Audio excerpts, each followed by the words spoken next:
नमस्कार, आप देख रहे हैं डीटीवी भारत और मैं हूं आपके साथ निर्भय किशोर और निर्भय की एनालिसिस में आप सभी का बहुत बहुत स्वागत करता हूं। आज एक बार फिर से आया हूं एक नए मुद्दे के साथ, लेकिन इस मुद्दे में अभी वही पुरानी शराबबंदी का ही जिक्र होगा, क्योंकि सरकार जो है वो लगातार शराबबंदी को लेकर के कई बातें कह रही है, लेकिन अब ये शराबबंदी आंदोलन के रूप में बदल जाएंगी, ये शायद आपने सोचा भी नहीं होगा। बिहार में शराबबंदी और उसे सफल करने के लिए सरकार के द्वारा आदेशित नए नए नुस्खे मानो सफलता नहीं विफलता की कहानी कह रही हो, लेकिन आपने अगर कुछ बोल दिया तो साहब नाराज हो जाते हैं। खैर, जिसका डर था अब वही हुआ। शिक्षक, जिसे समाज का सबसे समझदार और जिम्मेदार व्यक्ति माना जाता है, उन्हें अब अगर पुलिस की तरह शराब सूंघते आप देखें तो परेशान मत होइएगा, क्योंकि यह सरकार के नए फरमान के तहत देखने को मिल सकता है। दरअसल शुक्रवार को शिक्षा विभाग के अपर मुख्य सचिव संजय कुमार ने एक पत्र जारी किया, सभी शिक्षकों को आदेशित किया, और इसके लिए जो पत्र भेजे गए थे वो पत्र कई लोगों को भेजे गए थे। उस पत्र में लिखा गया था, और उसमें जो पत्र में जो लिखा गया था उसमें लिखा गया था कि ऐसी सूचनाएं प्राप्त हो रही हैं कि अभी भी कतिपय लोगों के द्वारा चोरी छिपे शराब का सेवन किया जा रहा है। इसे रोकना अति आवश्यक है। इस संबंध में निर्देश दिया जाता है कि प्राथमिक एवं मध्य विद्यालय में शिक्षा समिति की बैठक आहूत कर नशा मुक्ति के संदर्भ में आवश्यक जानकारी दी जाए। साथ ही प्राथमिक, मध्य और उच्च विद्यालयों के सभी प्रधानाध्यापकों, शिक्षकों, शिक्षिकाओं, शिक्षा सेवकों, तालीमी मरकज से शिक्षा सेवकों और विद्यालय शिक्षा समिति के सदस्यों को निर्देश दिए जाएं कि वे चोरी छिपे शराब पीने वालों या आपूर्ति करने वालों की पहचान कर मद्य निषेध विभाग के मोबाइल और टोल फ्री नंबर पर इसकी सूचना दें। वहीं अब इस आदेश से शिक्षकों में आक्रोश बढ़ गया है। शराबबंदी कानून का पालन कराने के लिए शराबियों को पकड़वाने के आदेश से आक्रोशित शिक्षकों ने राज्य में बड़े आंदोलन की चेतावनी दे दी है। शिक्षक संगठनों का कहना है कि कभी खुले में शौच रोकने के लिए आदेश दिया जाता है, कभी जनगणना और कई अन्य काम जो है वो शिक्षकों के ऊपर पहले से ही है, तो कभी शराबियों को पकड़ने का काम अब मिल गया है। वहीं शिक्षकों के द्वारा नाराजगी के कारण को हमने समझने की कोशिश की कि आखिर शिक्षक क्यों नाराज हो रहे हैं, लेकिन इन शिक्षकों की नाराजगी के पीछे का कारण क्या है वो आपको बताते हैं, लेकिन शिक्षक क्या सोच रहे हैं एक बार ये जरूर सुन लीजिए। बिहार सरकार ने इस आदेश निकालकर शिक्षकों को अपमानित किया है। शिक्षा विभाग का कर्मचारी शिक्षक है, नहीं कि मद्य निषेध विभाग का। इसलिए शिक्षकों का काम है, पढ़ाने लिखाने का काम है। शिक्षकों का पद बहुत सम्मानित पद है। तो आपने बखूबी सुन लिया होगा कि शिक्षकों में नाराजगी किस बात की है और किस तरीके से वो नाराज है। लेकिन जब हमने इस पूरी खबर पर विश्लेषण किया तो हमने देखा कि आखिर वो शिक्षकों की नाराजगी के पीछे का कारण क्या है। क्या शिक्षक आखिर क्यों नाराज हो जा रहे हैं? सरकार ने बिना सोचे समझे तो ऐसे आदेश पारित किए नहीं होंगे, ऐसे पत्र नहीं लिखा गया होगा, और बिना विचार के अगर सरकार ने ऐसा किया होता या किया है तो सरकार तो हम नहीं बनाते, सरकार हमने ही बनाया है, तो फिर नाराजगी किस बात की? इस आदेश का शिक्षक पालन क्यों नहीं कर रहे हैं? इसको समझने के लिए हमने कुछ समझने की और कोशिश की। हमने विस्तार से समझा इस आदेश को। तो सबसे पहले हमने शिक्षकों के ऊपर या शिक्षकों को सरकार के द्वारा दी जाने वाली जिम्मेदारियों को देखने की कोशिश की कि क्या कहीं सरकार के ऊपर एक बड़ा दबाव तो नहीं है। क्या शिक्षक के नाराजगी का कारण क्या है? आखिर क्यों शिक्षक जो है सरकार के इस आदेश से नाराज है? तो हमने देखा कि कुछ बड़ी जिम्मेदारियां हैं शिक्षकों के ऊपर। उसमें सबसे पहले यह बात है कि शिक्षकों के जो प्रमुख काम है, कोरोना काल में जब क्वारंटीन सेंटर बनाए गए थे, पहली कोरोना के दरमियान ही उनकी ड्यूटियों को बढ़ा दिया गया था, और जो लोग भी बाहर से जो प्रवासी आ रहे थे, शिक्षकों को जिम्मेदारी मिली थी कि उनका देख रेख करें, वो कब कहाँ रहते हैं, किस विद्यालय में रहते हैं, उनका वो डाटा तैयार कर रहे थे। इसके बाद दवाओं के भी बंटवारे को लेकर के शिक्षकों को एक जिम्मेदारी दी गई थी। कोरोना काल में शिक्षकों ने काम किया था बखूबी। इसके बाद पशु गणना, जनगणना, मतदान और मतगणना कराना शिक्षकों का ही काम होता है, शिक्षक ही करते हैं। भले ही ये वक्त वक्त पर आता है, लंबे वक्त के बाद ये देखने को मिलता है, लेकिन काम तो जनगणना और पशु गणना, शिक्षक गणना जैसे कई और गणनाएं होती हैं वो शिक्षकों के जिम्मे ही मिलता है। अब बात बच्चों का नामांकन कराना। एक बड़ी जिम्मेदारी शिक्षकों के ऊपर यह भी है कि बच्चों का नामांकन कराना, स्कूल पहुंचाना। जो बच्चे स्कूल तक नहीं पहुंचते हैं, शिक्षकों की यह जिम्मेदारी है उनको स्कूल पहुंचाना और बच्चों की पूरी जानकारी रखना। किस विद्यालय के अंदर कितने बच्चे हैं, किस तरीके का उनका स्वास्थ्य है, इस तरीके की तमाम बड़ी जानकारियों को शिक्षकों को रखना पड़ता है। ये जानकारी है तो भला एक और नया दबाव मिल रहा है तो शिक्षक भला नाराज क्यों ना हो। इसके अलावा अब जब बच्चे विद्यालय पहुंच जाते हैं तो बच्चों को मिड डे मील के तहत भोजन खिलाना भी शिक्षकों का काम है। शिक्षक जब विद्यालय पहुंचते हैं, सुबह से शुरुआत हो जाती है खिचड़ी बनाने की, खाना बनाने की, और उसी में शिक्षक लगे रहते हैं। इसके अलावा उन सामानों का रखरखाव भी एक बड़ी जिम्मेदारी के तौर पर आप देख सकते हैं। साथ ही साथ बच्चों को पोषाहार से जुड़ी हुई बातें बताना, पोषाहार उपलब्ध कराना, यह भी शिक्षकों का काम है। और अब आगे देखिए, जन जागरूकता के जितने भी बड़े काम होते हैं तो शिक्षकों के ऊपर एक बड़ी जिम्मेदारी होती है। कोरोना काल में भी जन जागरूकता का बड़ा जिम्मा शिक्षकों के कंधे पर दिया गया था। जन जागरूकता के कई और कारण रहे हैं, कई और योजनाएं रही हैं।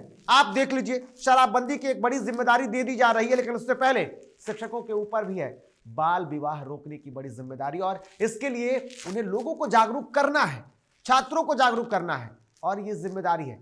अन्य कई और जागरूकता, जो जन जागरूकता कार्यक्रम है, जैसे आप देख लीजिए बिहार में अगर AES यानी कि ये एक बुखार रहा है, इस बुखार से कितने बच्चों की मौत हो गई, तो शिक्षकों के ऊपर जिम्मेदारी दे दी गई कि लोगों को जागरूक करें। इसके बाद और कई अन्य बीमारियां जो आती हैं या कई और अन्य काम जो रहे हैं वो शिक्षकों के ऊपर रहा है। भले ही आजकल शिक्षकों के ऊपर एक जिम्मेदारी नहीं रही, लेकिन पहले शिक्षक पोलियो भी पिलाते हुए दिखे हैं। अब जन जागरूकता के जितने भी काम होते हैं वो सब शिक्षकों के ऊपर है। हाल में आपने देखा मानव श्रृंखला बनाना, ये भी शिक्षकों की बड़ी जिम्मेदारी थी, बच्चों को लेकर के आना। और उसके बाद ठंड के मौसम में, हालांकि इस बार अब तक आपने नहीं देखा, कोरोना का काल परेशान कर रहा है इसलिए, लेकिन शिक्षकों ने मानव श्रृंखला में भी मुख्यमंत्री के सपने रहे उसको भी बनाया और इतिहास भी रचा है।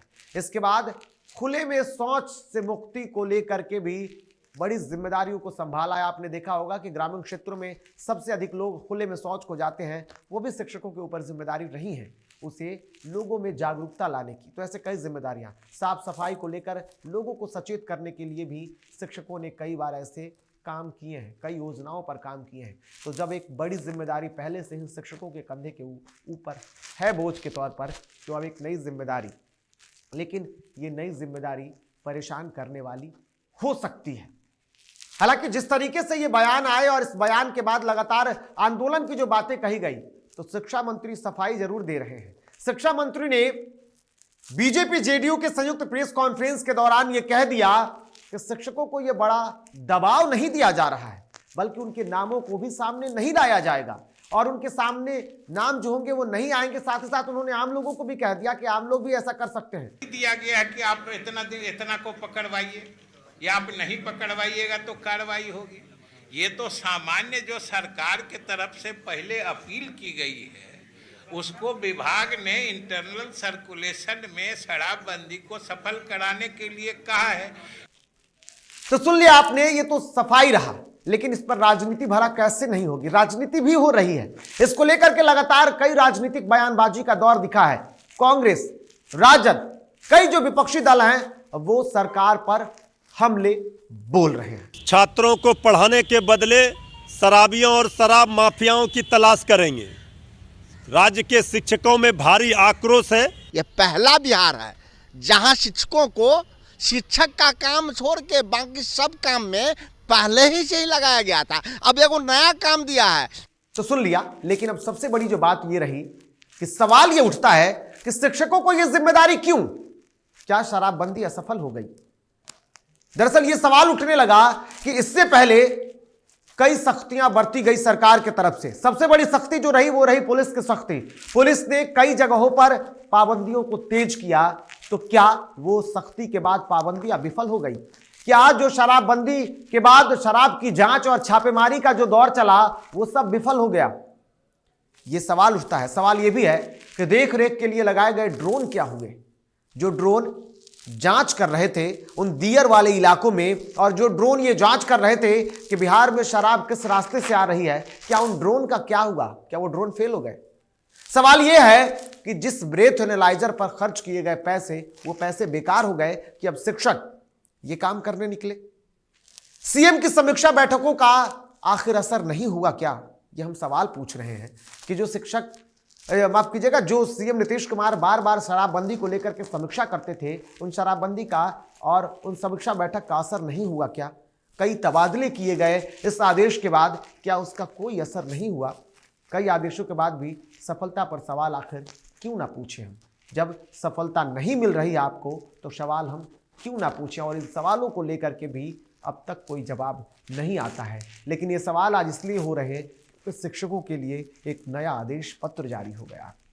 वो शिक्षक जो पहले से ही अपनी शिक्षा व्यवस्था को बेहतर करने के लिए, बिहार में तो शिक्षा व्यवस्था के क्या हाल रहे ये आप जानते हैं। ये भले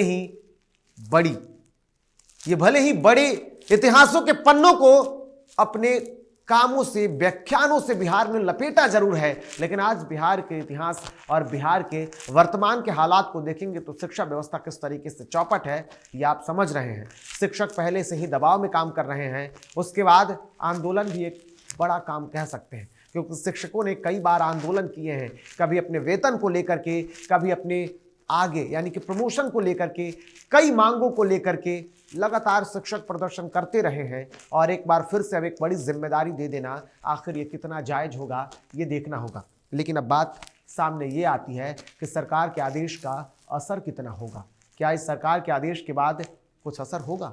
ये सवाल तो जरूर है, और इन सवालों का जवाब भी हमने ढूंढने की कोशिश की। तब हमने देखा कि सरकार के आदेश का जो असर होगा वो होगा शराब माफियाओं के लिए सॉफ्ट टारगेट बन जाएंगे शिक्षक।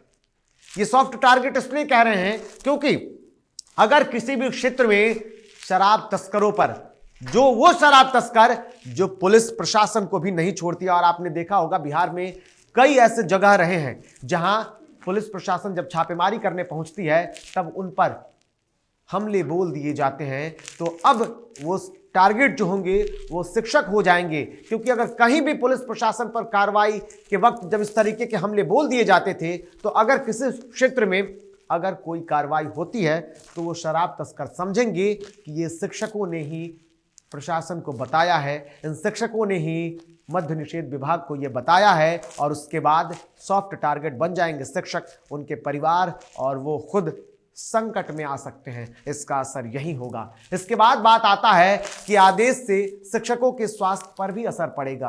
पहले से ही दबाव झेल रहे शिक्षक जो होंगे एक और नए दबाव के बीच जूझेंगे, और स्थितियां ऐसी होंगी कि उनके स्वास्थ्य पर इसका असर पड़ेगा।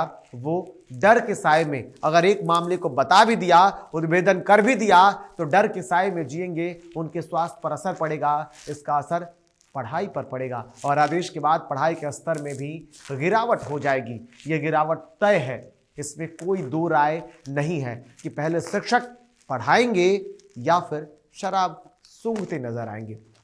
सवाल ये भी है कि शिक्षकों पर सौंपे गए कई अन्य कार्य होंगे प्रभावित। इससे पहले आप देखते हैं कि बड़ी जिम्मेदारियों के तहत तो जातिगत जनगणना की बात हम कर रहे थे, वो होंगी या नहीं ये तो वक्त बताएगा, लेकिन जनगणना की जिम्मेदारी रही है। इसके अलावा और कई बड़े काम हैं, जन जागरूकता हो या फिर चुनाव कराना हो, जैसे कई बड़े कार्य रहे हैं। और अब उसके बीच में एक और आदेश जो दे दिए गए हैं, इस नए आदेश के बाद कई कार्य प्रभावित हो सकते हैं, जिसमें सबसे बड़ा जो काम होगा वो होगा छात्रों को पढ़ाना। तो शिक्षक छात्रों को पढ़ाएंगे या फिर वो बिहार में शराब ढूंढते नजर आएंगे, वो शराब महकते नजर आएंगे, वो खोजते नजर आएंगे कि कौन शराबी है और कौन शराब पी रहा है, उनके क्षेत्र में क्या सच में शराब की बिक्री हो रही है। इन तमाम सवालों को ढूंढते वो नजर आएंगे तो वो पढ़ाएंगे, क्योंकि शिक्षक को पढ़ाने के लिए खुद की भी स्टडी ज़रूरी होती है। वो अपना वक्त अपने ऊपर देंगे, क्योंकि विद्यालय का वक्त और विद्यालय के बाद वो अपने ऊपर दें या फिर इस तरीके के काम करेंगे। अगर ये आदेश को बदल दिया जाता है और बदल के भी आदेश आ जाता है कि विद्यालय के बाद आपको ये काम करना है, तब भी ये संकट भरा होगा शिक्षकों के लिए, ये मुश्किल भरा होगा शिक्षकों के लिए। और उसके बाद ये संकट के बादल मंडरा रहे हैं। आंदोलन की अलग प्रतिक्रियाएं चल रही हैं, आंदोलन करने के मूड में शिक्षक हैं, लेकिन इस आदेश को कितना सफल आप मानते हैं, इस आदेश से आप क्या समझते हैं और इसका असर कितना होगा, आप हमें अपनी प्रतिक्रिया दे सकते हैं। अगर आप हमें फेसबुक पर देख रहे हैं तो आप अपनी प्रतिक्रिया जरूर दें और बताएं कि क्या सच में ये आदेश सरकार का सही है क्या।